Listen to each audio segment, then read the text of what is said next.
We're live. Okay.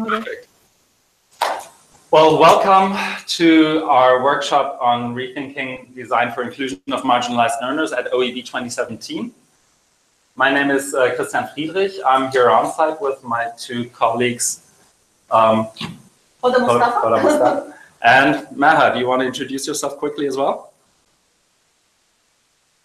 I'm Nabeli from Cairo, Egypt, and I work with Hoda, but I'm actually in Egypt. So. We're glad you all could make it and glad you could come. Please do come on in. We're recording this live to the internet, so please do sit up front. If you like. If you like. We wanted to start this workshop out, I think that's fair enough to say, by provoking you a bit. And we're going to show you those provocations. I think the virtual folks have, to some extent, at least had a chance to take a peek into the provocations. Everything that you will be seeing in this workshop is hopefully online and available as a resource somewhere as well. But we are going to start out with just 3 provocations, and we're really happy to have them as our provocateurs. That on the one side, Marie-Hilda Akongo, Sherry Spielitz, and Ilana Zaid from Princeton Law. So we'll start. Did we agree that? Sorry about this. Did we agree that before the provocations we do this quick left-handed activity? Oh, yeah, sure. I'm sorry. With all the technical stuff, I forgot. Can you do that now? All right. Yeah, it'll just take a second. Yeah. All right. So I'm going to ask all of you just a couple questions. All right. So how many of you teach at your institution or wherever you work? How many of you teach? All right, so that's a little bit less than half the room. Okay, how many of you are from Europe? Mostly, okay. If you are not from Europe, where are you from? I'm from Egypt. Where from? Mexico? South Africa. South Africa? South Africa. The States. Okay, all right. Okay, how many of you use a learning management system when you teach? Okay. How many of you are right-handed? Right-handed. Okay, if you're left-handed, raise your hand. All right, so I'm going to ask you real quick. The title of this workshop is Rethinking the Inclusion of Marginalized Learners. I'd like you to, all of us, are going to write that sentence with our left hands. So you can write the title of this session with your left hand. Rethinking. And if you get that far, the inclusion of marginalized learners. So I can sense some people here, breezing through it. Great job. Fantastic. Very neat. Perfect. Rethinking. The inclusion of marginalized. Well, that's okay. Virtual folks, you have to write too. Yeah, see, Jason and I are done. Why isn't everyone else done? Yeah. What's your name? Sorry. Excuse me. Left-handed. Friedrich is done, and Matt is done, and who else is done? Yes, you're done. Great. Great job. All right. Okay. Who found that task easy? All right. Are you left-handed? Yes. Left-handed? Okay. So you're not left-handed, but you found it easy? Ah, so you're ambidextrous. Okay, so that's kind of cheating. Can relate to that. All right. Okay, so for a moment, just stop for 10 seconds and try and notice. The keyword is notice how that made you feel. Right? So we'll move along now, and I think we're ready for our first.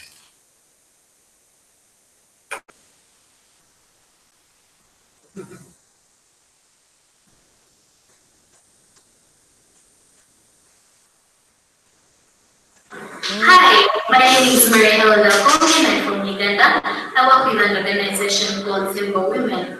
I've been asked to do a provocation on rethinking design for marginalized learners. When I think about marginalized learners, I think about the disempowered groups of people in my community who have for a very long time been left out of building society or everyday activities, which of course may have been because of reasons out of their control. For example, gender, tribe, indigenous people, the disabled, and social class, the difference between the poor and the rich. According to statistics, 77% of Uganda's population is under the age of 30. 3% of these people are unemployed. Why? It brings a lot of questions into mind, and of course the education is the most pressing issue, the education system. An education system that has for a very long time stifled critical thinking, creativity, and talent development. Issues that we face are in the school environment and outside the school environment. In the school environment, you may look at issues such as access to resources, for example, the books or computers. But then again, if I look at computers, that means technologies, and technology is a very, very pressing issue. Because our population is mostly rural. So if the rural population has no access to technology, then you also have to look at adaptability, adapting to the use of this specific technology. I got the opportunity to use a computer when I was around the age of 13 or 14, and I was in school. I was intrigued by it. I wanted to learn more about it and how it works. But there were a few challenges that were standing in my way. For example, access. I would only access the computer in the computer library once in a week or once in a fortnight. And then again, when I did access them, we'd have to share between the groups of 5 or groups of 10. Look at challenges that are faced outside of the school environment. For example, for the girls, you find that most girls drop out of school because of different problems, like lack of sanitary towels, genital mutilation, child marriages, early pregnancies. So then I think if we are designing learners, we have to look at the challenges that they face in the school environment and also those challenges that they face outside of the school environment. Thank you. I hope my provocation makes for an interesting conversation.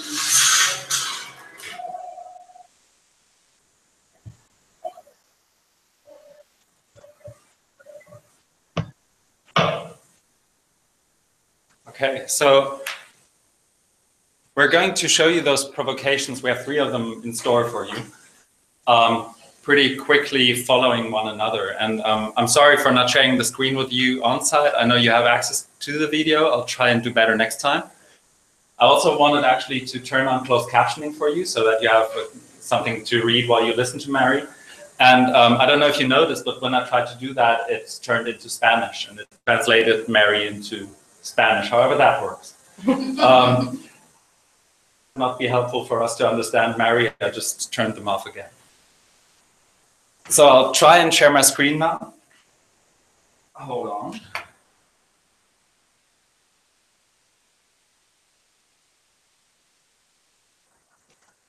Should be.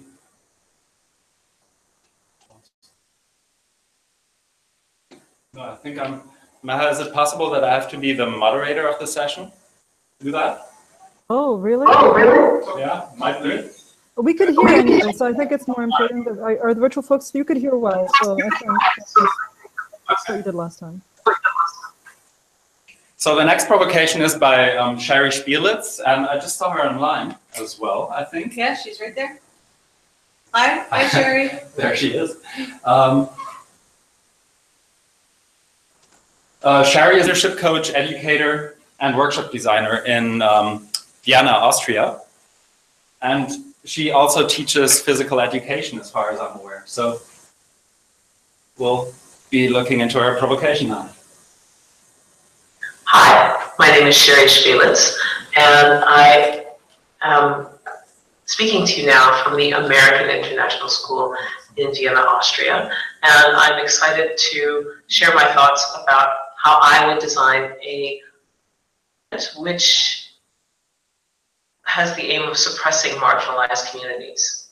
And I decided what I would do first is I would center the curriculum and all the learning around my needs, what I think is important, what I value, and skip the rest. So that means that I would really focus on things like gymnastics, track and field, rhythm and dance. I would include some stuff, and maybe a little bit of speedball, but not much. That means that the areas of soccer, tennis, hockey, basketball, softball, all of those would simply not play a role in my program because I'm not good at them. I don't really like them as well. So they would simply not be taught. So anyone who is particularly good at those things might not find a lot of success in my class and might not enjoy my class so much. But here's the next thing. I would ensure that my program is, that my evaluation system is punitive, that it really is designed to weed out those who do not meet my idea of what looks like and how that person should behave. So that means that if there's someone who is an excellent player, who's excellent at basketball or soccer, but is also highly inflexible, has difficulty stretching, has tight muscles, that person will probably not succeed in my learning environment by design. Then the next thing is that my criteria for success, I would keep those a secret. So as a student, you would never really know how to be successful unless, of course, you were like me. Then you would probably find the course extremely appealing and pleasurable. But if you are not like me, then you would struggle, that you would find it very difficult and perhaps quite unpleasant to be in this space where whoever you are and whatever you do that's close to what I think is good and necessary, well then, that's just unfortunate. And that would be okay with me because you aren't like me. So if I were going to design a learning environment that is designed to suppress others, that's how I would do it. Thank you. All right.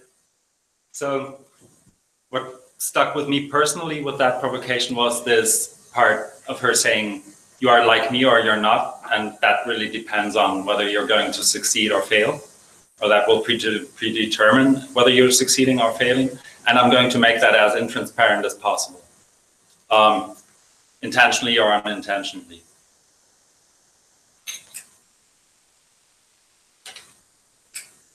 Third provocation for you. It's by Ilana Zaid.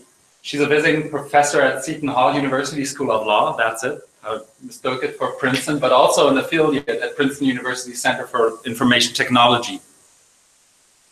She's published a recent article on the structural consequences of big data in education. And she'll speak to that. Yeah, and here we go.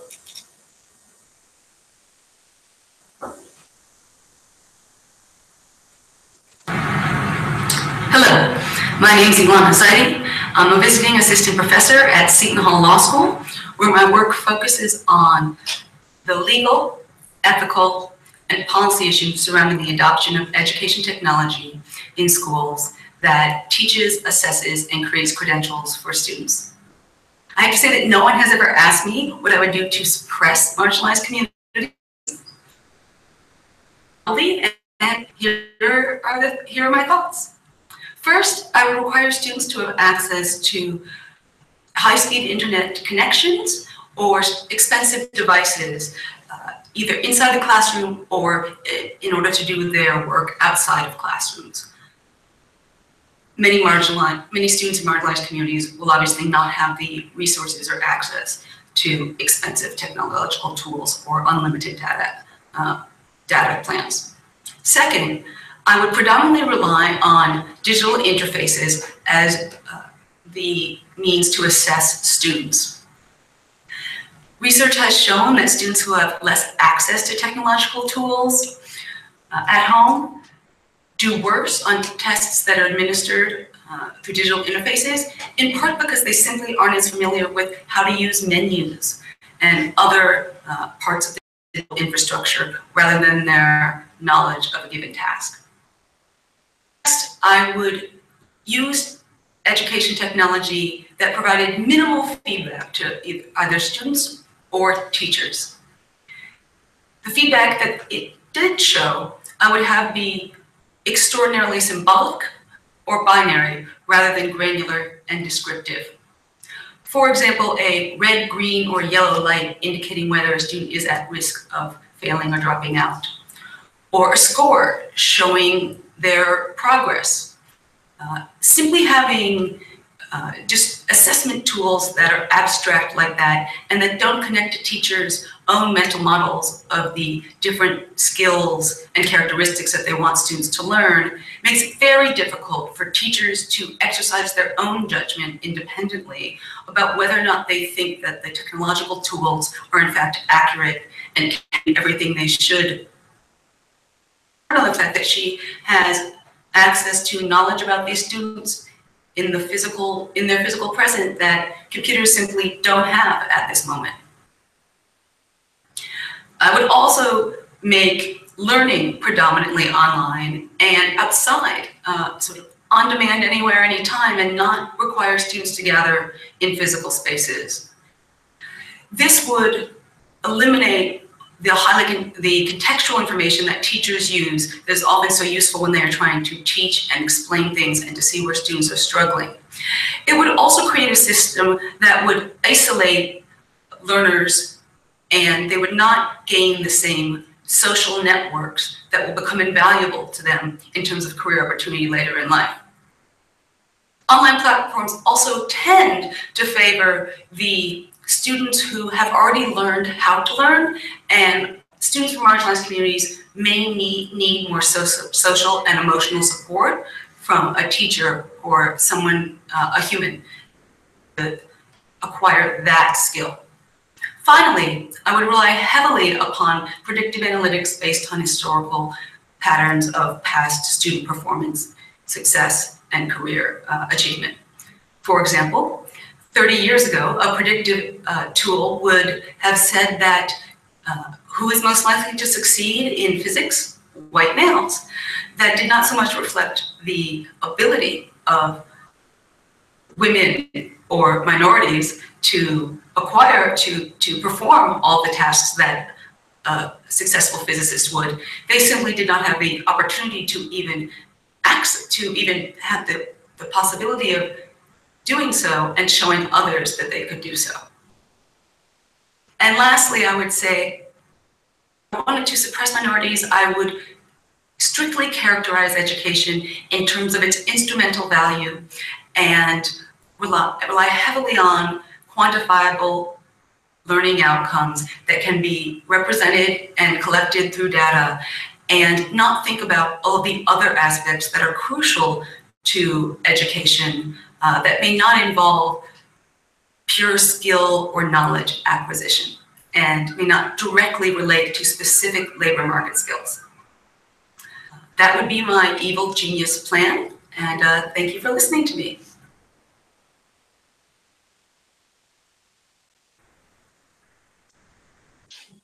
Okay, so those were 3 evil genius plans.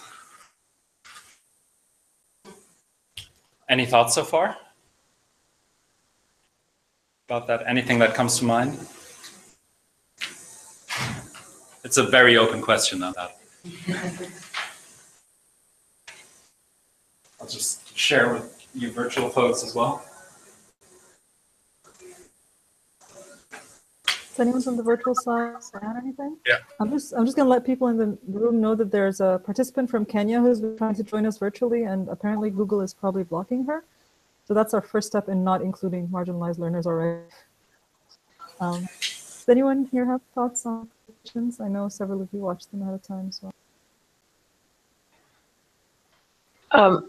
Maha, I guess one thing that I'm thinking about is how many of these practices are things that we already do, that are in our institutions, that are actually almost par for the course. That's really what I'm thinking about.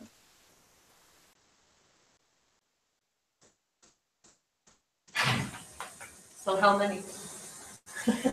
Yeah, go on. I think even certainly the predictive, in the last figure, the predictive quantifiable learning outcomes. I mean, I think that in any large institution, university, school, you rely on, especially for large cohort of students, you're relying year on year for that data and that red and green of what cohort it is, but it doesn't tell you the story behind why. The students or cohorts, the students are maybe not achieving on a particular course. Is there a marginalized reason? Is there an area of social disadvantage or deprivation, or what are you doing to address that, rather than that's failing, they're not succeeding, they're not passing the end scale assessment. Yeah. So summarize that, because we can just for the, I was going to repeat at least the gist of that, if that's okay, for the virtual folks. So what you said basically in a gist, and I'm not going to completely do it justice, I guess, is that this predictive analytics part really, in terms of not providing the context that educators very often need in terms of assessing. I think sometimes the data does have a case, it gives you the story, but it doesn't give you the whole story. Yeah. And the danger is that in terms of senior decision makers in education probably use data and the tail wags the dog. Okay. Rather than the other way around. So let me just repeat that again, sorry. So data doesn't give the whole story away, and very often it feels with data and assessment and students and institutions that the tail wags the dog instead of the other way around. Was that? Okay, well, thank you. There's also something that came to mind is it comes off as being diagnostic, right? When in fact it's not, because it doesn't tell you why. It gives you a color or a number or a completion, and you assume it's the diagnosis, and it's not. So that for me is what's a bit. But a couple of virtual folks wanted to add something, so I'm just going to give them the floor. On top of the fact that this is more like history, like Gerry pointed out, is the fact that these, sorry, wrong headphone. These come forward as not like punitive things, but as ways that education can be improved. Finger quotes everywhere. Like streamlining education.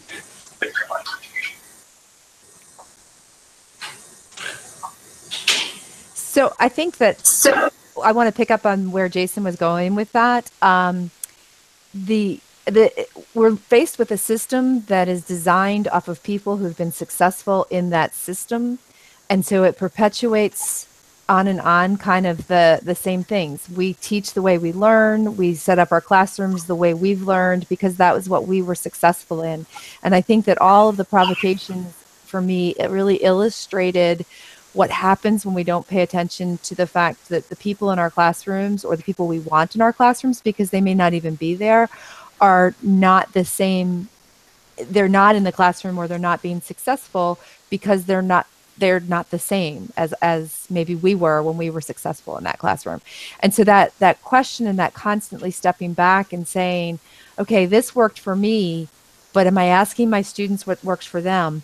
Am I retraining them to also be able to identify and realize when something isn't working for them, and giving them an ability to, or an avenue to say, this isn't working for me. It's not because I can't be successful, but this isn't working for me. What can we do differently? So that partnership is also really lost, I think, when we're not thinking about who our students actually are. But our systems kind of force us, our educational systems, our structures sort of force us into that. And it's a very hard thing to break that sometimes. And it's often that the student feels like they need to fit into whatever mold we've created, and it's a deficit in them if they don't fit into it, rather than a deficit in the mold that we offer them. That's a great point. Yeah, so I think I mean, we could go on, and I think everyone in the room has some very, sometimes personal, sometimes thoughts with regards to their institution and virtual as well. After all, it's the overall aim of the course or of the workshop here on site and both virtually and on site was to start getting to work and figure out what it is that we can do about this, right? And we decided, we've talked quite a lot about what we should actually be doing on site with you, both on site, but also with you virtual. And we decided that we would try and fit in a design thinking exercise, the empathize mode of design thinking. That's where you, I guess. Yeah, so that's near the end. Yeah. But also, you have something prepared for us to. And there we are with the screen sharing again, that you wanted to get us started with. And I'll mute us here on site for that presentation part so that we don't have an echo, okay? No, we need you on site because I'm not talking at the beginning. Hood is talking at the beginning. You can hear me, right? All right, so let's start. Okay. All right, so this is a part of a website that Christian has created, the Towards Openness website. Everything is there, the provocations and the resources. Oops. We don't have to do anything. Screen sharing, okay. Let's open the slide. I'll open it here. Hold on. Is it working now? Sorry, no, Okay. I was checking. I did the stupid thing of checking that it's working, which made me change what I was looking at. So it changed what you were looking at. All right, so this is something, a personal interest of mine. I recently started looking at design thinking as a way to solve problems at our institution and also self-taught, kind of learn more about design thinking. A lot of the slides that I'm using in this introduction are adapted from Stanford Key School in a project that they did on equity-centered design thinking. An equity project, and a lot of the slides and the content that I'm using today are from there. These are some of the partners that are working on this collective in looking at how we can intentionally design for inclusion. Using the constraints that we have now, how can we do it intentionally and be mindful of the kinds of constraints we're working with? We all know that educators, we are much more than just being in the classroom or working with students. We are designers. So we are architects in the sense that intentionality to how we structure what we provide for our students. So I personally think design thinking is a good way of doing this because of the process and the mindset of thinking in this mode. And there are many ways of thinking about problems. It's not like the golden ticket. It's not going to solve all our problems. But we thought we would introduce you to this. And I don't know how many of you are familiar with design thinking. Can you just raise your hand? All right, so it's becoming more and more popular. But to rethink and to challenge ourselves and to work with a mindset that avoids functional fixedness, because this is a trap we all fall into. These are some of the habits of mind that design thinking incorporates, amongst and many others. So instead of looking at a learning management system and seeing it as a learning management system, instead of looking at a classroom and seeing it as a physical space, you train yourself to see these things as something more, as something different. And it's a mindset shift, in a sense, and that's what we're hoping to introduce you to this different lens of looking at things. Looking at products, looking at spaces, looking at processes, and looking at systems. Because that is our role. I remember thinking in today's plenary and also reading some of the Twitter feed that we should be with students and with all the constituents and all the stakeholders. We should be thinking of how we want to read. I think it's about time that there's an overhaul, and if anyone's going to be doing it, hopefully it's going to be us as thinkers. So that's that. We're going to move on. Just one slide here, if you can. Okay, so there is a design dilemma, and in this case, fail to notice, or when you overlook certain aspects, you fail to incorporate them in the design.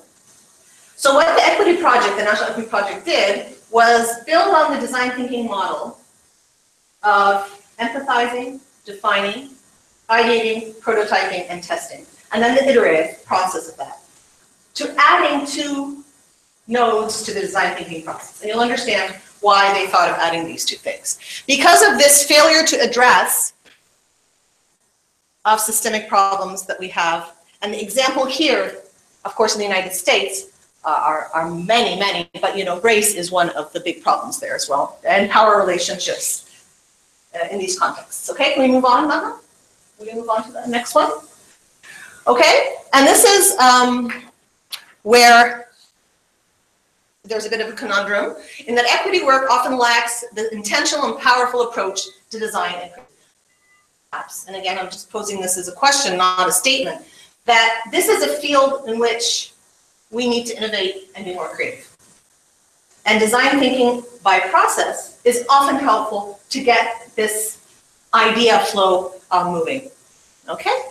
And then there's this sweet spot, right, where the two overlap, where you get the intentionality and the intent of designing for addressing these root causes and the creativity. And hopefully that's where we're going to try and work on today. Okay? Let's move on. All right. Design thinking, by virtue of the way it works, addresses all of these things. And we're going to give you a chance to actually practice it in a very rapid, what we call a design sprint, and you are going to be sprinting. So get ready for that. All right. Let's move on. I think this is where Maha's going to take after this slide. So in this case, they're looking at oppression in education, and we can look at it from many different perspectives, and you can choose how you want to look at it. But once we start on our challenge, we're going to be deciding on a theme that we're going to work with. And groups of 3 or 4 are going to be intentionally designing for inclusion, hopefully, right? Right, hopefully. Okay, so I can't see the room because I'm sharing my screen, but I'm just going to ask this question and ask Christiane and Huda to facilitate on-site and virtually. So when you guys hear about equity, what are the main things that come to your mind? Anyone? Did you get the question? Should I repeat it? Can I just ask, equity, is it being equal? Is that the meaning of the word? Ma, did you get the question? Yes, I got the question. So this is a very tricky one, actually. There's a famous diagram that I think we ended up not using in this in this workshop, the difference between equality and equity. And so if you Google it, you'll find a lot of different images that share that. And sometimes, okay. And so sometimes when we talk about equality, it means treating everyone the same way. But actually people are different and they come from different starting points and they have different needs. So imagine if you have like 4 kids, if you treat them all exactly equally and you give them all the same candy bar, they don't all need or like that candy bar to the same extent, for example. And so actually equity would be equity of sort of outcomes that people can achieve rather than equality of what you give them. So they might need different things to be able to achieve the same outcome. They might actually be interested in different outcomes. But equity is more about making sure everyone reaches the potential that they might need. If that makes sense, kind of.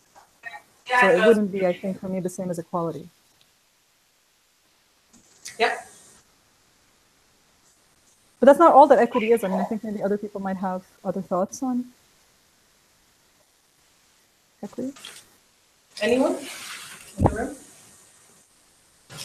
Any thoughts on equity? I don't know if they can hear that. They should be able to. Okay, I'll move to the next slide. What I like about these slides is that they explain the concept of oppression to people who aren't necessarily familiar with it. I think those of us who do critical pedagogy and are very involved in this kind of thing kind of know it, but a lot of the literature on oppression just mentions oppression and you're supposed to figure it out on your own. And I like how these slides sort of divided up into individual, institutional, and structural kinds of oppression, where, oppression is about unjust treatment built into their daily life, beyond just individual acts. So beyond being unfair to someone in a particular instance, it's something that's more pervasive. And it affects everything, whether it affects you outside or inside school, kind of like what Mary Helda talked about, in learning and teaching and designing and all of that. And this diagram shows how some of these intersect and some of them are larger. And again, I mean, the diagram doesn't talk directly about racism, well, it does talk about racism in the middle. But there's sexism, and there are all kinds of unjust treatments of others. And so some of them are explicit biases that people don't even feel like they need to hide. So I would think that, for example, in Europe, some people who have, some political parties who discriminate against particular others are not shy about saying it, and they'll say it out loud. But there are other ways in which there might be implicit bias, where you don't say it outright, but you're behaving in a way that might be creating that bias. So just by not listening to what someone says, so maybe you give everybody a chance to speak, but you ignore, for example, whatever the women are saying or things like that. And there are institutional kinds of oppression where you have policies and practices that favor, for example, people of one religion over another or of one race over another. And there are things that intersect. So microaggressions, like daily kinds of ways we can sort of insult or oppress others that aren't very easy to point out as very direct racism, but they are, and these happen sometimes. And so in between the systemic and the individual. And this second diagram shows sort of a partial map of liberation of ways in which these can be mitigated, right? And we can't, obviously, in this workshop or in any short amount of time, overcome oppression itself, especially the systemic kind. But there are individual practices, like, for example, recognizing our own identities and differences, our own privileges, and what kind of advantage and disadvantage we have. And there's a term called intersectionality that's not on the slide, which is recognizing the ways in which we are both privileged and disadvantaged at the same time. So, for example, a woman who is of the dominant race and religion in her culture is still oppressed because she's a woman, but is dominant because of other ways. And of course, a lot of learning from others, reading and talking to others helps with on the individual side. And then on the institutional side, there are, for example, institutional policies that can be done to sort of promote more equity. And then there are ways to try to design things that way and think about equitable outcomes, and organizing and protesting in order to support others who are marginalized or oppressed. And there's things that are in between, like alliances, for example, across and within differences. And so these are just some ideas to get us thinking about how we might go forward from knowing that there is inequity and there's oppression, and think about ways to liberate our learners in the way we design learning experiences. So I think I can stop here and you guys can take over from this part. All right, so going back to a little bit about design thinking. A big part of the power I see in design thinking is this ability to see things through different lenses. And one of these lenses in this particular instance is the equity lens. This mindfulness, in a sense, or this frame of mind, where when we start thinking about redesign, we start seeing it through this lens, this new context, and to make sure that we are noticing things in the context and in the environment. Okay, can we move on, Maha? All right. So noticing things about the policies that are in place, the outcomes that we expect, the relationships, the biases, all of these things require a lot of reflection and require a lot of state of mindfulness sense as well. All right. Can we move on, Maha, for time's sake? All right. Okay. So when we're building this equity lens, this is different design thinking. This is probably what you're used to seeing. Right. So you have to define idea, prototype, and test. The next step here that they have added this project, and we'll move forward one. Sorry, the voice is very mechanical. All right. Sorry. Can you move forward? Yeah, I think. I'm gonna restart my side. So you can you open the slides from your side? So they've essentially added 2 blocks, one at the beginning and one at the end. All right. So the first one is notice. Can you kind of think before it pops up what the last one is? So you've got notice, empathize, ideate, prototype, test. Reflect. Spoiled it for me. All right. Okay. And it was kind of funny when I saw it the first time because I always assumed reflect was there, right? because of the iterative process. But they've added it intentionally to make sure that people stop and reflect on what is it they actually designed, or what does the solution actually do? Does it address the initial need? And to rethink, again, what it means to intentionally redesign, all right? Okay, so what to notice? Before we get started on our challenge, I'm going to give you a couple of pointers. We just go through them very quickly. About things we can notice when we're thinking about our theme, our working theme. How might we design for inclusion? And we need to notice certain things so that you can start to focus on what exactly you want to design for.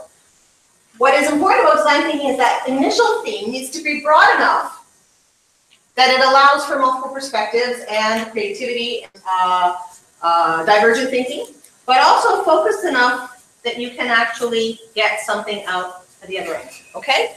So thinking about identity, about who we are and who our learners are, or who our users are, and the word user here in design thinking is used in the nicest possible way, all right? So user is a very generic term. It's partnership and intention, all right? And to notice these things, you need to look for subtle things. And you need to look at things that are glaring you, they're staring you in the face. They're there, and nobody's done anything about it, right? It seems obvious maybe to all of us in the room, because probably you came to this workshop because you care about this, but it may not be obvious to others. Design should also address that. How do you get people to change behaviors when they're not really on board, right? That's kind of a subtle thing you also have to build in if you want to intentionally design. Okay? So we have this cycle of version of design thinking, and we have a challenge for you, should you agree to accept. Great. We have some handouts. Yep, here they are. All right, so the best way is to work in not too small a group and not too big a group. So we want to work in groups of, let's say, 3. So if you're sitting on table 3, you're okay. If you maybe the 2, yeah, come forward. One of you here and one of you here. So if you have 4 groups of 3, I can give you 1 each. All right. If there were more of you, some of you would have been marginalized and had to share. Okay. So this is a quick design sprint, and I'm sorry to soon. I'm telling you to slide forward. All right. Where do you want to go? Yeah, just all right. So we're on slide 22 for everyone in virtual. Yeah, and I think Maha was going to break off and work with the virtual folk on your own. So we are going to sprint on our end, and you guys are going to sprint on your end, I think. I'm back. Yeah, you're back. Yeah, You guys so, can do your sprinting. You're going to mute, are you going to mute yourself on side or mute us? Yeah. And then we're going to come back. Yeah, and then we're going to come back and share. Good. So now we can hear them, and we'll be working together, hopefully, on our own design sprint. And the first sort of thing I think that we need to do is sort of decide what our theme's going to be, like what's the context of designing for marginalized learners that we'd like to cover. So are you guys interested in giving it a particular twist?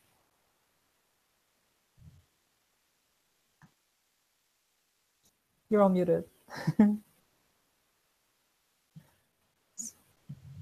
ahead, Jason. Not for a theme, but I'm giving a 5-minute warning because I have a meeting that I have to go to. Oh, all right, sure. I know it's a very long workshop, and the interactive part just starting, so.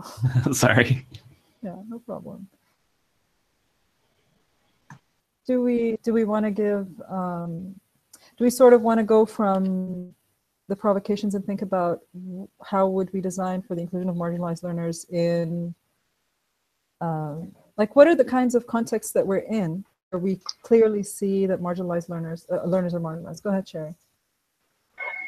It's funny. I thought because I don't know exactly what everyone teaches and what your fields are respectively, but I'm thinking, what are areas where we kind of come together, where we have maybe comparable experiences, and I'm kind of thinking maybe in the area of just sort of anything that you've tried to do where you might do it in a self-help fashion. So wellness type stuff, or anything that when you've sought help to do something yourself. I don't know. That just popped into my head. Yeah, yeah. When would you sit and try? I don't know. I'm wondering about when you would need to get together with people in order to do something like that, or maybe it's a situation where you're trying to do something yourself, but you need assistance, you need input from other sources.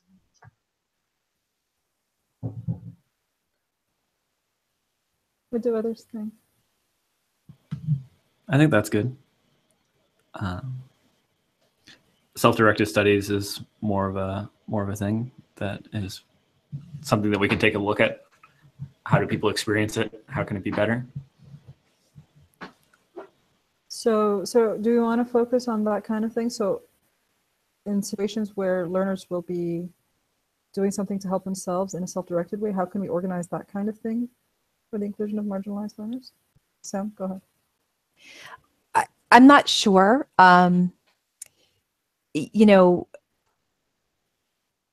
I'm not really sure. I'm like, for me, I'm thinking about how do I create spaces for students who, because I can't change my entire system. I can only change the pieces that I have sort of control over. So how do I create spaces for that student to even get to the point of knowing that I can do something self-directed, and that that's okay, and that I can advocate for myself, and that I can say, this is what I need to do.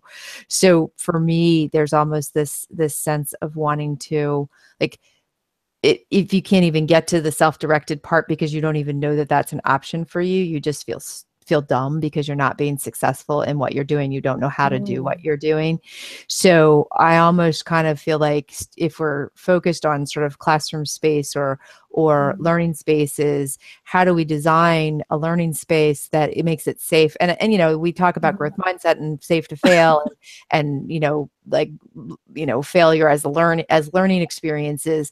But I think it even goes further than that, because when someone's been sort of, and this is again my thing that I'm caught on all the time, when someone has spent their lives being told that they're not successful, you know, for whatever reason, because they're not successful in that system, how do you untrain them, and how do you make them feel like actually it's okay to not be successful at something? And here's how you, it's not that you're not successful, it's not about you as a person, it's about you not fitting in with the system. And so how do you challenge that system, and how do you have the strength and the what are the strategies that you can use to challenge that so that you can get what you need? I don't know if that makes any sense. So I think the self-directed learning is a step beyond that. And yeah, that would be great. But if students don't even know that that's actually an option, and that their learning is theirs, it's not really ours, that how do we get a space that does that? So I'm trying to reframe this. Is this like, how do we design so that to promote learner autonomy or to promote learner ownership of learning, recognizing that learners don't have equal access to that? Right. Yeah, I think that would be a way of framing it for me, is how do we promote learner autonomy or self-directed learning, which goes back to sort of what Sherry was sort of suggesting, and what Jason sort of tapped into, is that idea of how do we promote learner self-confidence in self to be able to take that step. I don't know. Mm-hmm. What And do the the other rest of you guys thing, think? You mentioned safety of spaces also. How do you create a safe space? And what it means for different people will be different. So what do others think? I'm going to start writing some of this into the other documents, so sort of documenting as we're going. And I'm just going to put all the thoughts in there for now. Then they didn't give us time to pick a theme.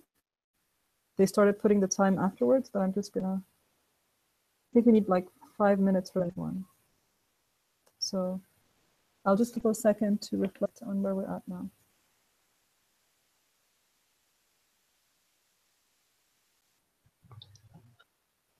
Sam, thanks for that. That makes sense. I mean, this notion of if you're in a classroom setting and you just aren't aware of what options are even open to you, that you're kind of in a pickle.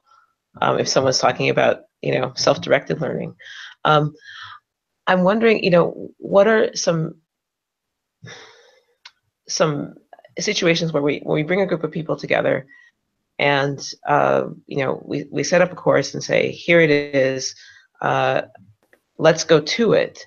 And I'm kind of thinking about a workshop, for instance, where when you don't know who's going to arrive in your room, you don't know where they are in terms of their knowledge, their previous knowledge coming into your topic, and so I'm wondering, exactly, that's a situation where how do you design for an effective learning in, for instance, in a short period of time, where you have concrete things that you want to accomplish, but you have no idea where people are coming from, where their starting points are, and so I'm wondering about maybe something like that, something that is that maybe comes up for us more often in thinking about designing something. How do you design a learning space with fairly clear parameters in terms of very clear time limit, has to have certain outcomes, and you don't know very much about your learners coming into it? That's a very good point. Something I always struggle with, because if it's a semester-long thing, you have a lot of opportunities to discover their needs and the differences between them and to figure out how to do it. But when it's a very short kind of thing, it's much harder. This kind of makes me think about sort of linear learning in some ways, that we're trying to get to a point. So like we have like these time limits, whether that's a 10-week course or a semester or whatever it is. And it's kind of like they have to get to the learning outcomes. So I kind of feel like the learning outcomes are a challenge, because we're talking about the starting point, and people come in with different levels of knowledge or even motivation, but then we all expect them to leave at the certain end point. So then it kind of seems that people who struggle to start with have to work a heck of a lot harder to get to the end. So I'm just kind of thinking, is our learning outcomes, is that somewhere maybe we should be starting? Because when I'm thinking about self-directed learning, I'm actually thinking about people who teach themselves stuff, through YouTube and those kinds of things. Like people do self-direct, like learn on their own for stuff that they really like. So I'm kind of thinking about then around motivation around learning as well. So it depends how institutions work. Some allow people to go on, choose different modules according to their interests. I mean, I know that's more of a thing in the States, but it's not so much of a thing in the UK.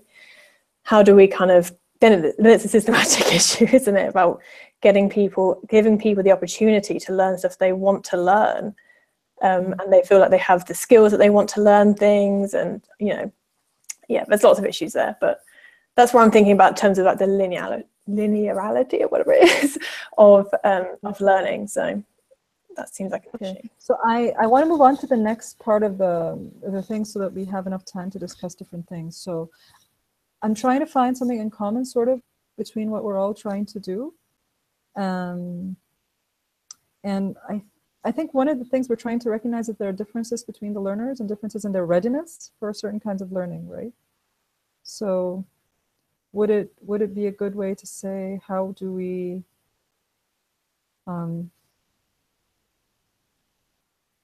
do we want to focus on semester-long type of learning or short-term kind of learning? Because that will make a difference when we design it, right? As we have to make. What are you guys most interested in? Like, how do you design like a half-day workshop or one class, or would you like to think about design a longer kind of thing? I don't teach at the moment, but I kind of feel that maybe the longer term sort of classes are more common, I guess, than these short ones. But I'm absolutely flexible with what we talk about. I think they both are, because if you're doing a long-term one, there are short-term ones within it. Right. Every lesson is a short-term one. Yeah, I kind of meant like the sort of 10-week like modules sort of. Yeah. thing. So one of the things that I'm thinking about, and this is just, it's one of these thorny problems that drives me crazy. And it's something that that I'm like, if I were to take this back and go think about something that would be really useful beyond what I'm about to start my class in 2 weeks, which is a different thing. We have recently, the chemistry and the biology department, based on data, have decided that they're going to recommend a shift to the sequence of the chemistry and biology courses. So students now have to take this chemistry 131 course before they take bio 150, because the data shows that students do better when they do that. The problem is that that actually creates a huge problem for students who don't need the chem 131, or it extends what they have to take by a semester. Or if they have to take the pre-course to 131, then they have to take an additional semester. So for our nursing students and for a whole number of students who aren't STEM majors but need those courses, it impacts their ability to complete. And it doesn't pay any attention to who the learners are and what they need to learn. So I've been putting forward this argument that instead of redoing the sequence, how can you embed just-in-time learning kinds of things to support students that don't fit into the larger thing? So maybe where this all comes together is that idea of, if we have these systems that say, this is the way the class runs, it has to run this long, these are these outcomes, these are these things, but we have all these students coming in with a lot of different sort of backgrounds, needs, experiences, whatever, motivations, etc.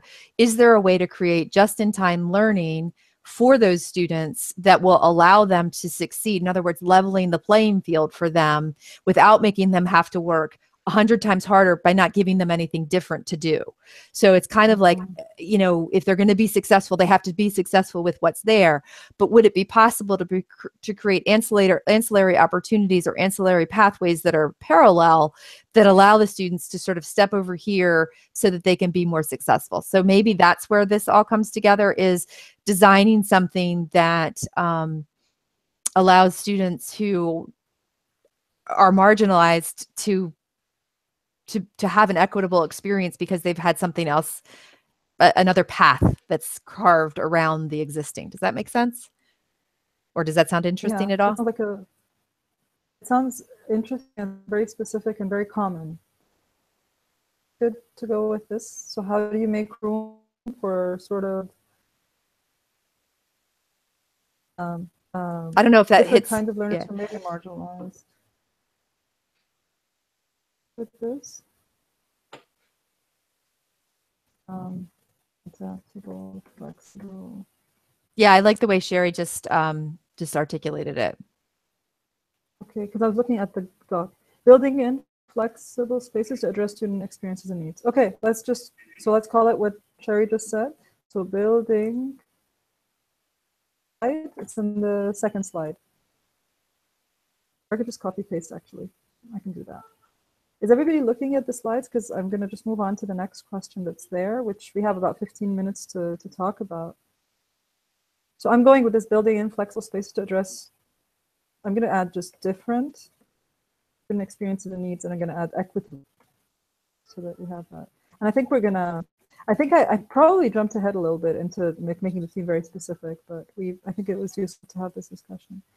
And so this part, the second question we're looking at is socio-emotional awareness from our side as designers of the learning experience, asking ourselves, who are we, who are the users, what kind of power and biases and context do we have?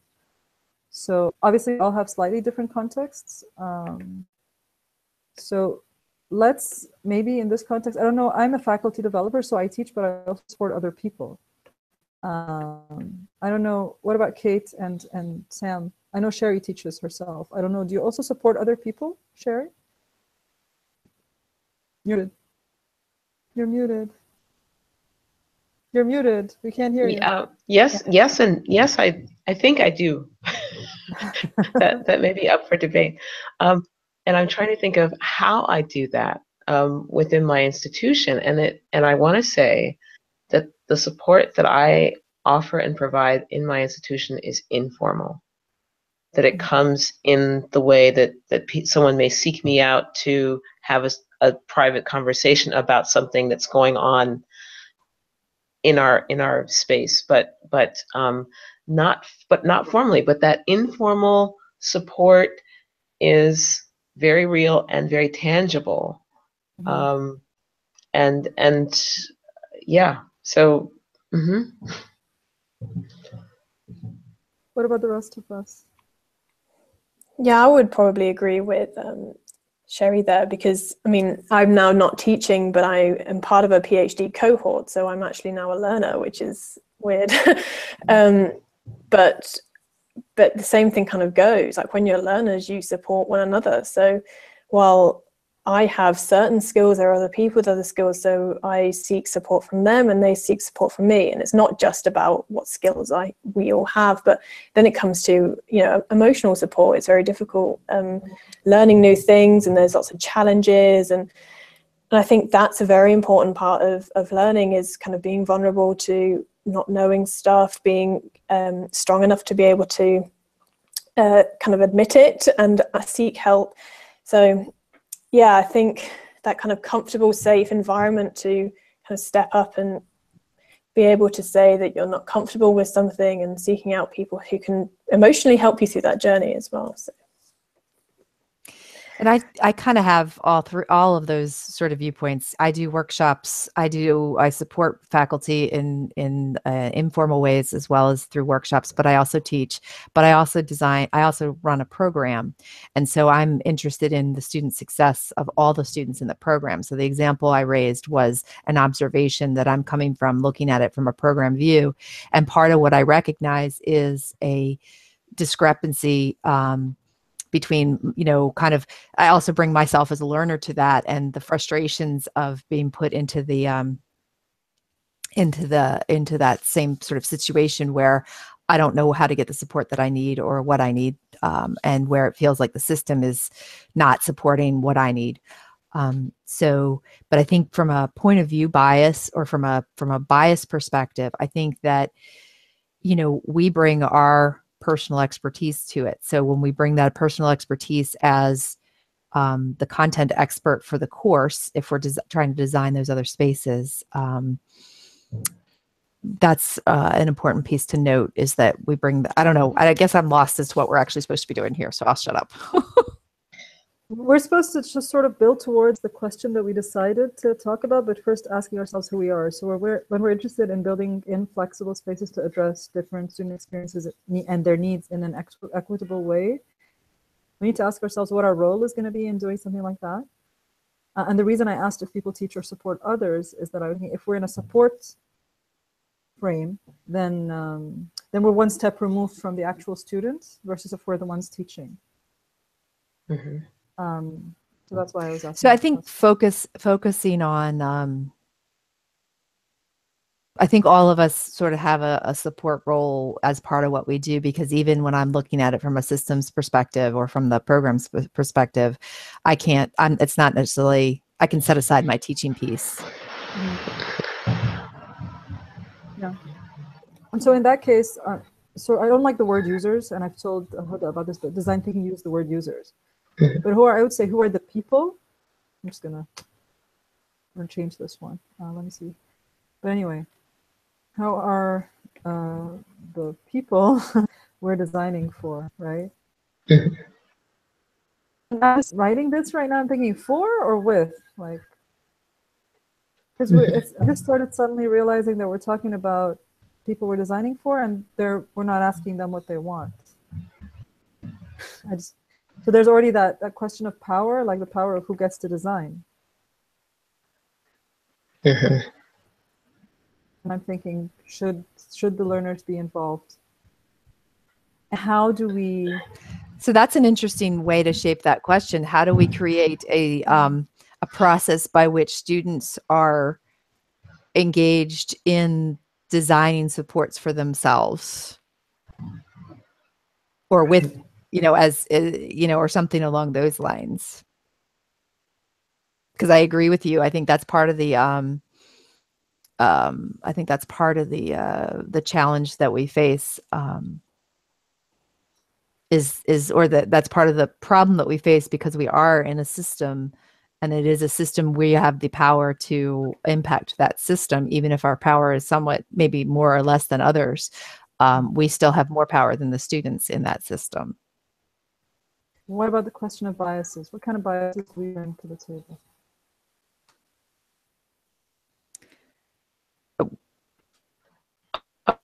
I just share something briefly, if I may.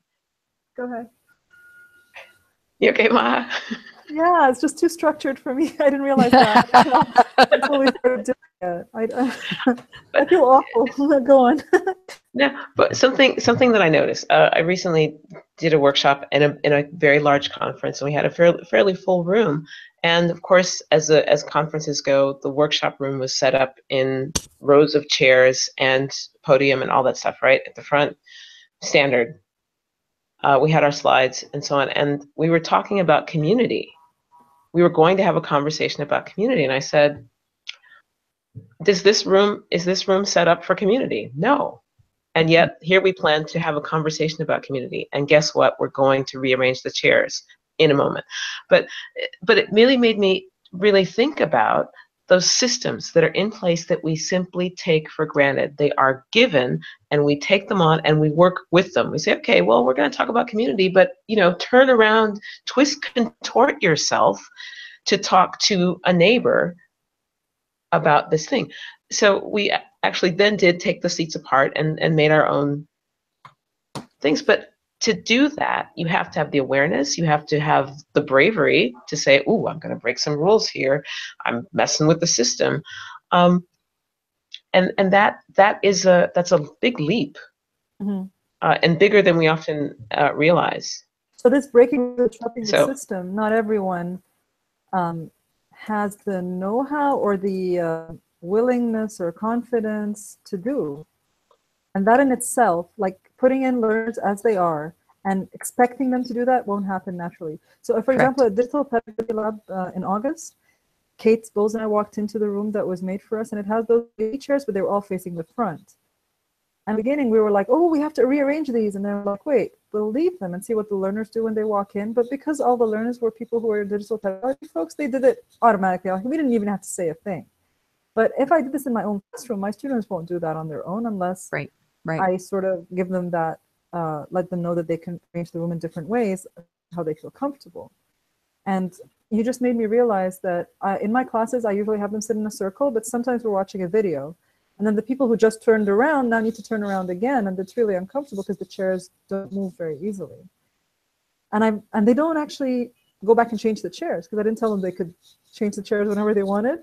And I don't give them time to change the chairs because you need to do that too, right? You don't, if you go in and you start talking, you don't give people a chance to do that. Okay.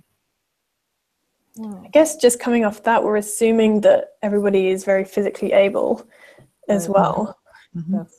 Right. Yes. So I was just thinking, yeah, moving chairs and moving tables, and then often you have someone who might be in a wheelchair or might have an issue with that, and then it's like, well, then do you have how do you work it? And not making them like they're marginalized by saying, okay, well, we need to work around Sally or something. Yes, which is not, and it's not very inclusive. So and Christian's on crutches today, so he's representing physical disability temporarily. But also, one of the things that someone knows is that some of these things that are very comfortable for inclusion when everyone is physically able, when someone has a visual disability, it creates a problem because they don't know what the space is going to be shaped like anymore. Right.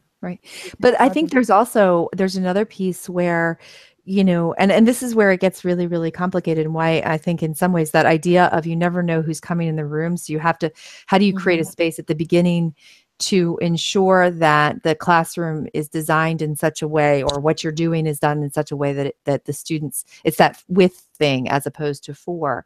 A student who's not comfortable being chunked into groups, students, like we have students all the time who are veterans with PTSD, who trying to put them into a circle is often challenging for them because they feel, trapped by that or something along those lines. And so, there's all kinds of permutations that happen. And so,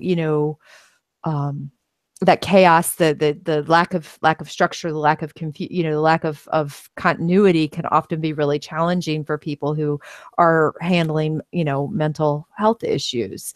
And so you know, again, we can say like our bias would be toward a community and inclusive circle that would do this, but that might not actually fit everybody in the classroom. So I think sometimes, this is where you start going down a rabbit hole of, well, our vision of what's inclusive isn't necessarily inclusive for everybody. So how do you account for that? And you know what else though? How do you account for that? And at the same time, how do you like not let it paralyze you? Right. Because you might not end up with having that situation, then you limit yourself. And it's important to be ready for it.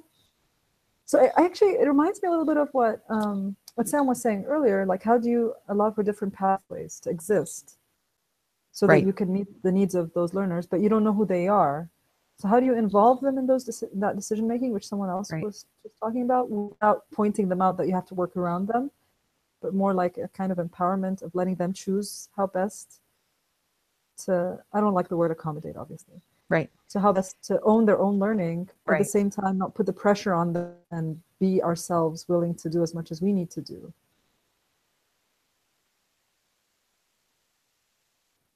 But I think we can move on. Like, I think we've raised a lot of issues and we can move on to the next slide, which is about what's the unique insight we're trying to come up with. And I'm just going to move this down a little bit because I think it's not showing very clearly. So X needs a way to do Y because I think we can probably do this one pretty quickly. Or is it? I don't know. Who are we trying to? We're defining a point of view. So we've sort of said what kind of issues we're talking about. And I'm not supposed to bring too much detail here. The slides are supposed to sort of speak for themselves, but take a look and see if it makes sense to you.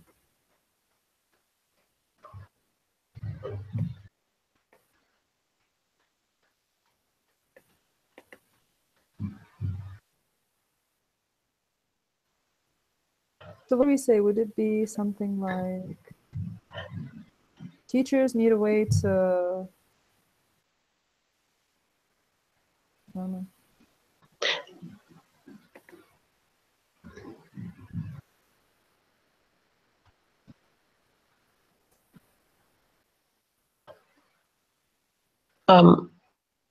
Maha, one thing I'm thinking is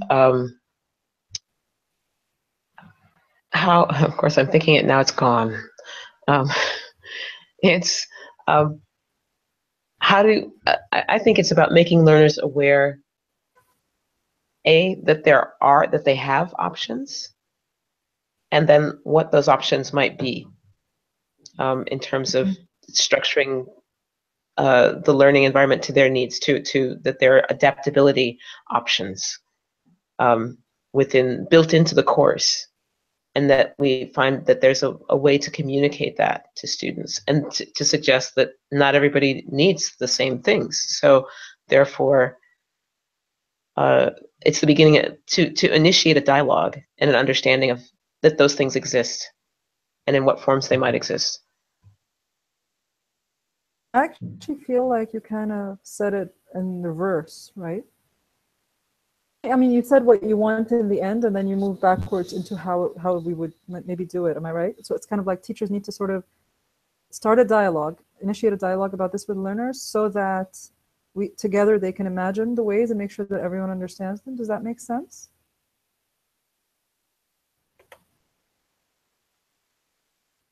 Yes. Yes, it does. Thank you, Maha. So learners and teachers need a way to have dialogue around ways and adapt learning situation.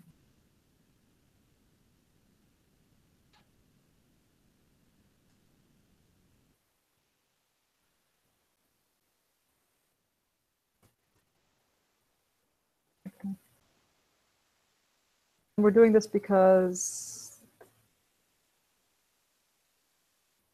really, do we need to give a because it's not obvious? Well, imagine you're trying to pitch it to someone. Because we want to have more students be successful.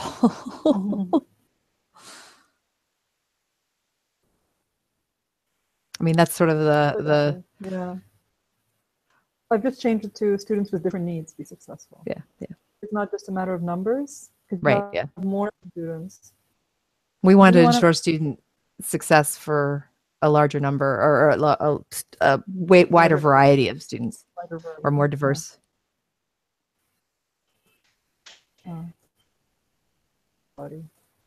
This is probably also I just saw Sherry's 5-minute warning. This is probably also, I probably need to wrap up, and I'm sorry. Oh, yeah, it's okay. But let's try to sprint through the next part. I'm sure you should be good at sprinting. Okay. And so, wait, I'm on the right? We've already done this, right? Unique insight. Okay. And so this is about how might we, this is supposed to be the part where we take a lot of time to think about how might we do that. In 5 minutes. In 5 minutes. Well, we have 15, but in this case we have 5 because we have marginalized learners who have to leave quickly.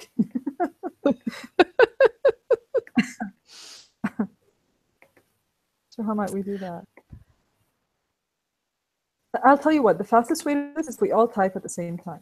Yeah, seriously, don't talk and just type it in. I'm going to remove that extra square so we don't type into different places. Oops, I removed both squares. Okay. Hang on. Yeah, okay. Did we? Okay, now we can type. Now. All right.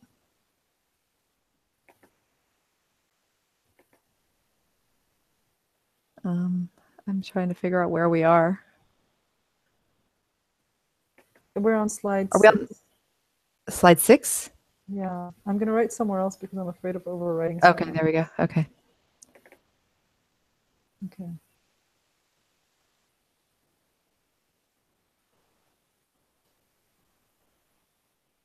I'm just going to add a comment, maybe. I'll type it in comments.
Go ahead.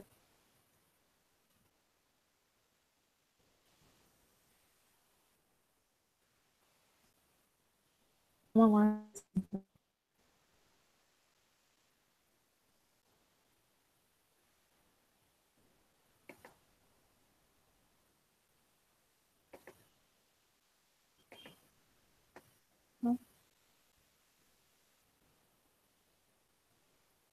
Have to be done in 5 minutes, Christiana's saying? Well, you guys have to leave anyway, but.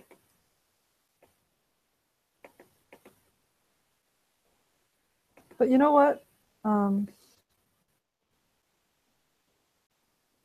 think we kind of, let me know if I'm wrong, but I think we kind of Well, I think what we've reached is actually something that's feasible.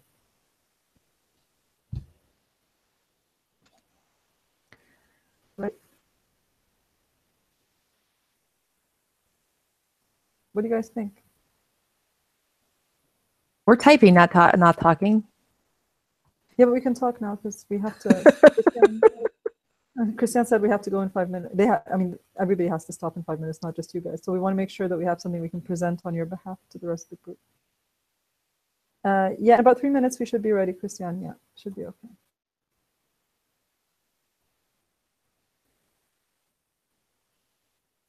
So I'm going to read out what's on the slide. So how might we initiate dialogue with students about the options for adaptations in the course? One, that they exist, and two, what forms those adaptations might take to meet learner needs. And someone wrote about what does success look like to the learners, having open discussions of what their goals are and how they can leverage their previous knowledge or skills or interests to achieve. And I was saying this could be like some sort of institutional initiative where learners and teachers learn about this mindset. So, because I mean, I don't think a lot of teachers necessarily know it. When I've given workshops on this, people always think, oh, you want us to change our mindset. You're not giving us a tool to use, you actually want us to rethink. And then if all the teachers and learners know that this exists, then every class at the beginning we do this discussion with learners, and then think about how to apply it in that particular class. Because no matter what you give in a generic workshop, how it applies in a chemistry class will look different than an introductory in a senior class and whatever. Does that make sense? Yeah, I think so.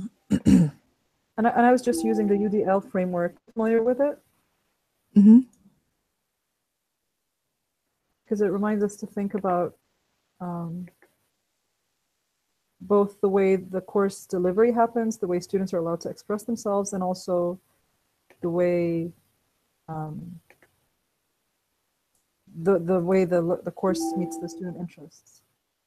And I guess in a way here, one of the things, given the example of the biology and the chemistry courses that Samantha was talking about, and also the what we were talking about earlier in terms of self-determined learning, is that we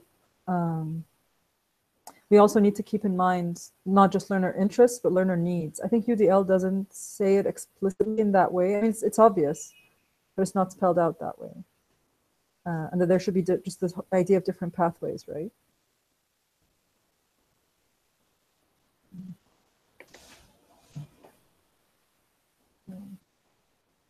Okay, let me see what the next slide is about.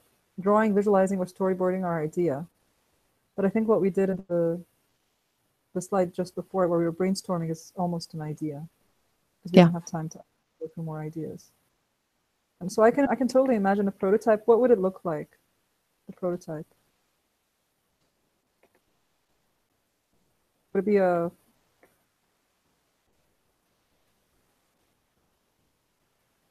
I don't know. I guess a workshop and then some sort of guidelines for discussion that you have in class? Yeah. I think that, and I think some resources for students to work through and do that kind of self-reflection that they need to do. So whether it's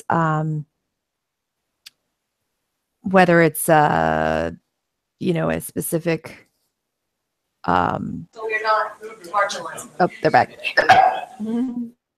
Okay, so you should be able to hear us again. Oh, by Sherry. But we're done, so she can watch later. Yeah. Posted the last thing. You can hear as well. Can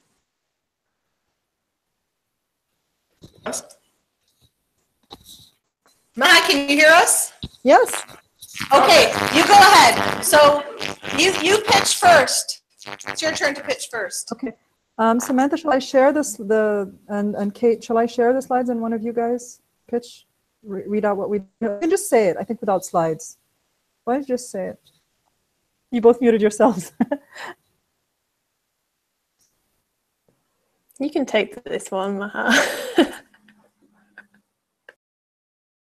Okay, Samantha has to go. Okay, well, you see the recording. And Jason is back. Okay, so the question we decided to ask was, how might, sorry, I'm on the wrong slides, I think. Hang on. Okay, we started talking about how learners aren't always ready for the same kind of thing that we're teaching, And we thought we would say, how might we initiate, how might we design for differences in learners so that all learners can succeed even though they come from different backgrounds in a regular long course, for example. And we thought, how might we initiate dialogue with students? So it's not something that teachers create for students, but it's a dialogue that teachers have with students to allow for adaptations. First of all, making sure that learners know that adaptations exist, there are opportunities for them, and that learners have a say in what forms these adaptations might take to meet their own needs, depending on what their differences are. Because one of the issues we had is that you don't know who's coming into your class, and you might not know ahead of time how to design for them. But they might know how to design for themselves even better than you can imagine on your own. And so we thought maybe to design this would be some sort of institutional type of workshop where teachers and learners together learn about the mindset and possible ways of applying it. And then every time you start a new class at the beginning, you ask learners what success looks like to them, what their goals are, what their interests, what their previous knowledge is. And based on that, then they design together for how that class will go. And you could use something like the Universal Design for Learning framework to sort of help make sure that you cover all your bases on that. And this was just our thinking for the pitch part. And just before Sherry left, she said, asking students is feasible, listening to them is feasible, acting on their input is feasible, making space for multiple pathways within a course is feasible, and we can do these things. And so we think that our bringing to a feasible idea and a prototype. And we're ready to listen to feedback on it.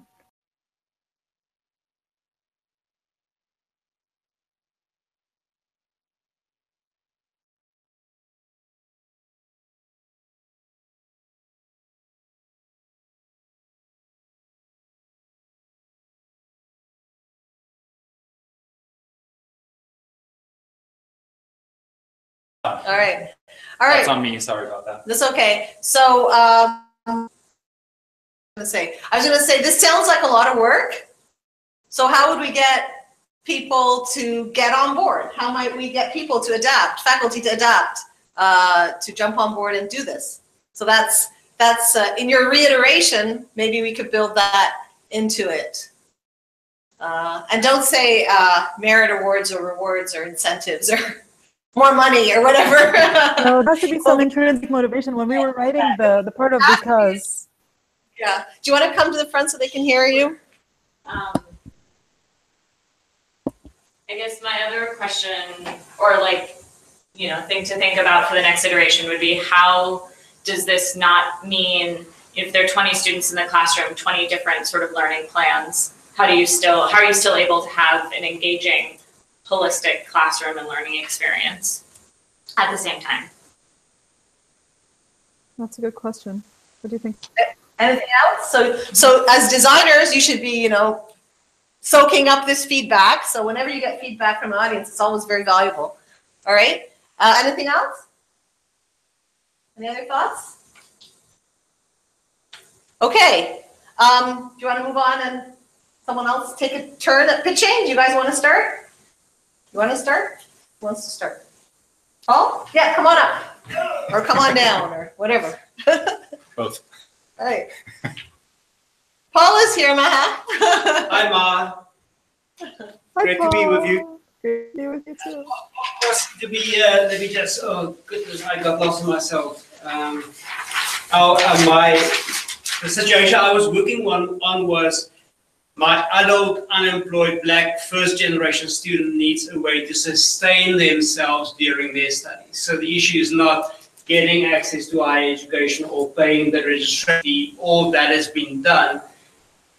Very hard to sustain themselves, and then they felt into all kinds of practices because their survival depends, or their family survival depends on them graduating. So things that would be great, how might we, and I think in all the steps I thought of was that they maintain, or they keep control of their agency. We don't take their agency and their choices away from them. It's their choice, but we can provide them with financial advice, a financial advising service to map their needs and possibilities, link them to possible employers for temporary employers, peer support groups that can share resources, a family analysis of long-term financial planning, whole person support, and it's that they see is not only financial, if they need really a holistic approach to their financial needs. Sponsors for their meals, maybe an app, maybe a credit card like Corda suggested, where they have a monthly payment onto a card that they can then use, catering services,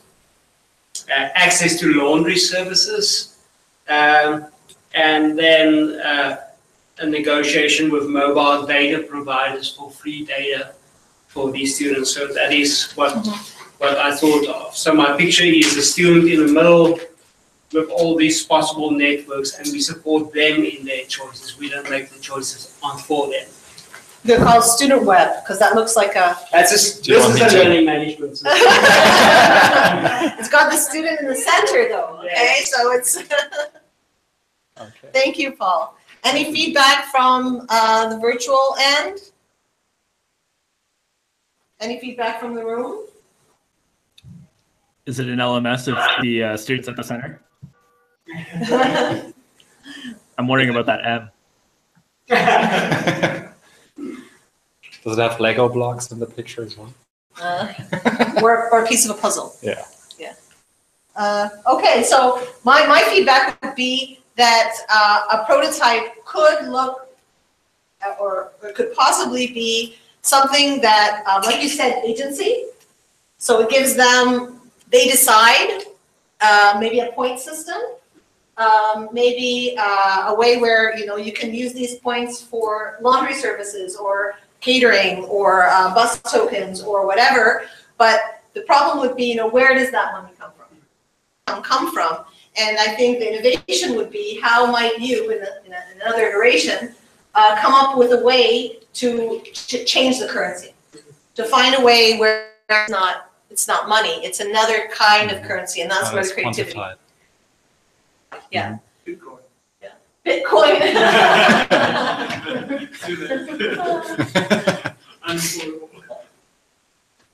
All right. Do you want to add anything on your end? Yes? No? Should we move on? Okay. Do you guys want to come up?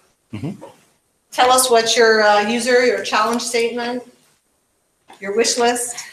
So we were working on a user that John from Denmark deals with in his work as a high school teacher, right? Which is, he has some students with learning disabilities in his class. So we focused in on students with ADHD. And one of the biggest problems he sees is that they will have trouble, they may have failed in a subject before they got to his school. And then when they approach that subject again, they just lose all interest because they've already failed in it. So they don't have the motivation to try again or to try to succeed. Our point of view was that ADHD students need a way to push through this barrier of demotivation in order to succeed. And our insight is because these students will stop trying before their peers will. And so how might we question was, how might we help these students defer judgment and be open to topics once they've failed at them once. And so our idea that we honed in on was showing examples from other students who have succeeded doing this topic and doing so repetitively. So we just have a little photo of non-ADHD students who've succeeded doing this at the front of the classroom, showing the ADHD students. John says they've never really tested how ADHD students who've succeeded actually, so you could try that. We hadn't really gone to full plan, but the idea was also to do this repetitively, probably beginning and as people are going through the process. So change the story, right? Change the narrative. And these are the kinds of ideas that come from rethinking. This is a really good example. Any other feedback from the room or from people on Maha's end? Is there potential to make failure an expectation? Like prototyping and identifying where everybody has like room for improvement and then going from there, or building in freedom to fail? Yeah, that was actually one of John's ideas. Yeah, that was another idea we chose not to prototype, but yeah. Yeah, for sure. All right, so that was something they came up with as one of their reasons, building in this failure, turning failure, again, changing narratives that failure is not only a good thing, it's a human right. So everybody has a right to fail, so yeah. Do you want to add something? Do you want to? John could also supply them with a mentor from the staff, from the faculty. All right. Not student counselling, but one of the faculties that. All right. We try that. It's very hard to organize, to make it work for real, but we do it on the paper. So, phrase be, I'm just thinking, would they be like inspirational videos, or would they be students coming in and talking to other students, or would they be teachers sharing the stories of other students? Did you get that far in thinking what it would look like? That was the photo or the picture of students in front. Yeah. Yeah. So having students doing the mentoring themselves, right? Kind of. Okay, good. Another thing that would cross with the student, so that they know that they're not alone. So they're not unique. So they get a sense of, it's everybody's challenge. It's not just me. All right, our final group. So we are on time, surprisingly. Yeah.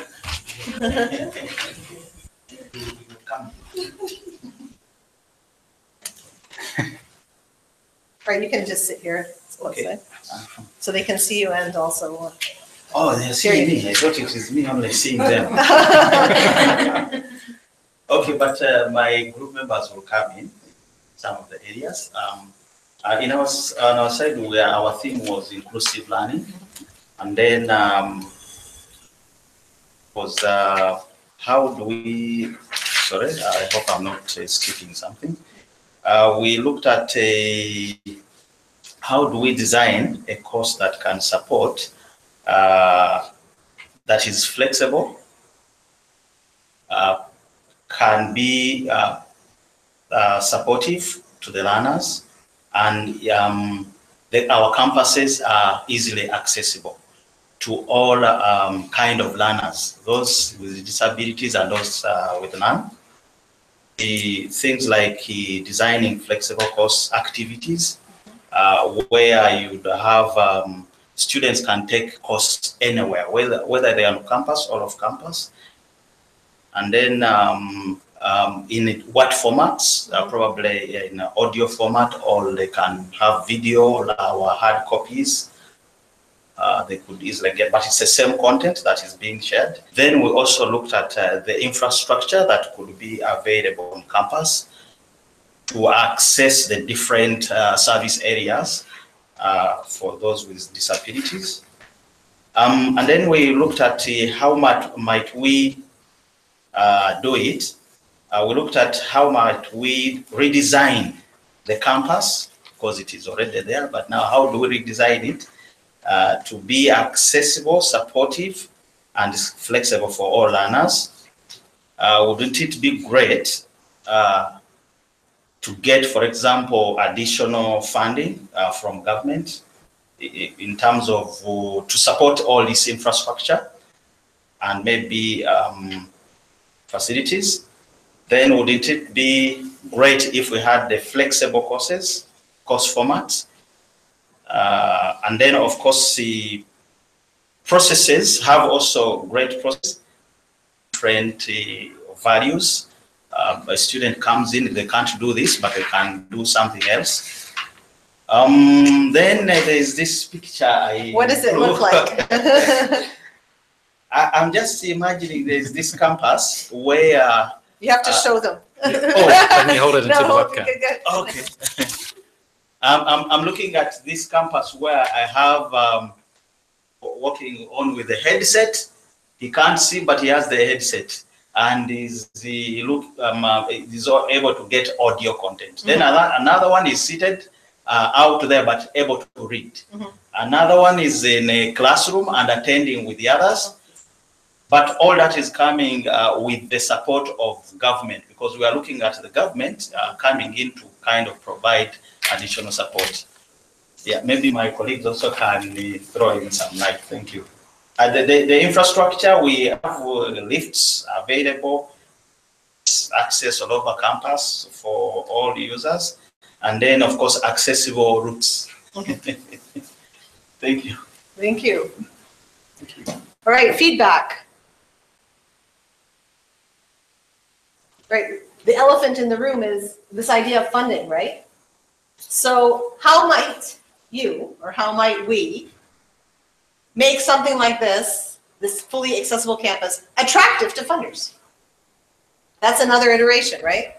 So what would we need to do to get people to buy into this, right? And that's, right, you get to a point in design thinking and you find yourself going back and redefining the problem again, and then going back and ideating again, and it's iterative. But at some point you're going to stop, right? There has to be an end to the iteration. And after a couple of iterations, your idea will not resemble what you came up with the first time. So if we were to do another round, and then another round, and in most likelihood they would be more original and, I won't say better, but you know, more inspiring to further thought. Yes? It's very interesting for me that your question is, how can we make this campus attractive for funders? The question in my country, I'm from Austria, the state should fund this. It's really interesting. Yeah. So in a lot of countries, states don't fund. They fund basic things, you know, and I'm sure a lot of us, you know, understand. New idea. Yeah, new idea. Any other thoughts? Maha? Good? Okay. We also like it. I think the state should fund it. But we know that not all states fund it. So. Go state funding. So we have pretty much the thing standing between you and a coffee break is 10 minutes in this room with us. So basically, I think we're very aware that this was a sprint somehow. So we all the resources that you found were, or that you were presented are available on that site. In my very scruffy hand drawing, I pointed it out over there as well. It's towards -openness.org/OEB17. I'll also tweet the link out, and I have done so several times today. We can also open it on, if you go to the Safari browser, then it'll be visible again. Oh, let me see. No, my laptop is a bit special sometimes.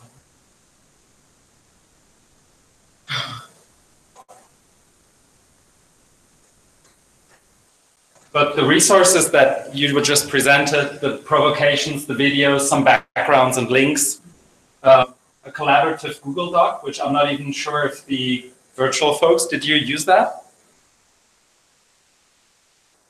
We created a copy of it.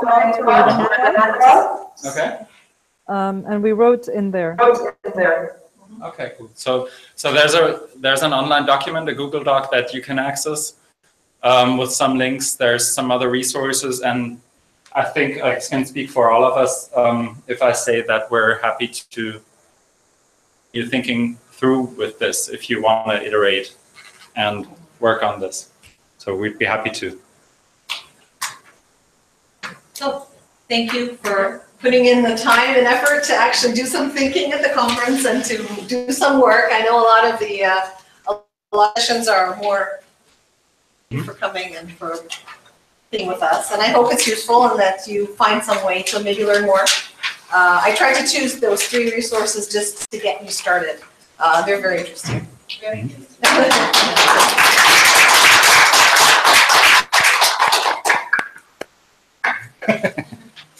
Okay. So we should go offline then, right? I'm gonna do that.